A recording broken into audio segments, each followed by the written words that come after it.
En Poitou-Charentes, nous sommes allés justement à la rencontre de l'un de ces fabricants d'aliments pour poules.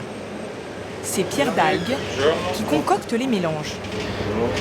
Votre camion, c'est... Il est là, à droite. D'accord. Le soja qu'il met dans ses préparations n'est pas génétiquement modifié. Pierre en a fait un argument commercial. Ça, c'est de l'aliment pondeuse, donc constitué essentiellement de maïs et d'autres matières premières, comme du soja, par exemple.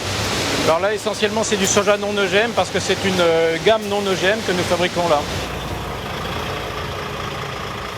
Le directeur a beau avoir 20 ans d'expérience, impossible de voir à l'œil nu la différence entre soja OGM et soja non modifié.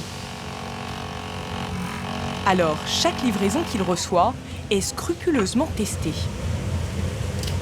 On est obligé d'éviter toute contamination, puisqu'on a droit à 0,9% et nous-mêmes, on garantit même un peu moins. Et donc, on est obligé de faire des analyses de façon drastique à chaque camion qui arrive.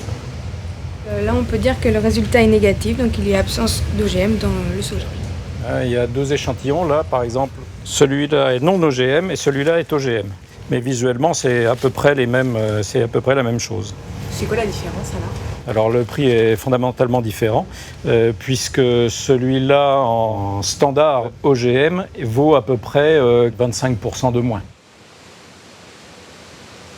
Pour des raisons de rentabilité, les industriels ont donc imposé les OGM dans l'alimentation des poules. Durant notre enquête, nous avons découvert qu'en plus des OGM, de nombreux additifs étaient ajoutés pour nourrir les pondeuses. Une liste de plusieurs dizaines de substances. Toutes sont autorisées par la loi. Certaines attendues, comme des vitamines ou des oligo-éléments. D'autres, en revanche, sont pour le moins surprenantes, comme le E161G.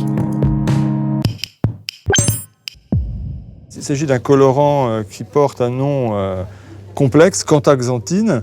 Et vous savez, comme tous les additifs ont un numéro, un code en E, c'est le E161G, qu'on rajoute dans l'alimentation industrielle pour les poules pondeuses, pour donner un jaune qui soit plus jaune. Et ça, c'est parce que le consommateur recherche, nous dit-on, ce type de coloration qui serait gage d'un œuf plus naturel. Et on s'aperçoit qu'en fait, c'est presque le contraire, parce que ce jaune extrêmement bouton d'or, presque orange, il n'est pas lié à l'origine naturelle de l'alimentation, mais il est lié à un colorant qu'on rajoute dans l'alimentation de ces poules pondeuses. Nutritionnel, sensoriel, sans doute. Selon les autorités européennes, ce colorant utilisé à des doses très faibles n'aurait pas d'impact sur la santé.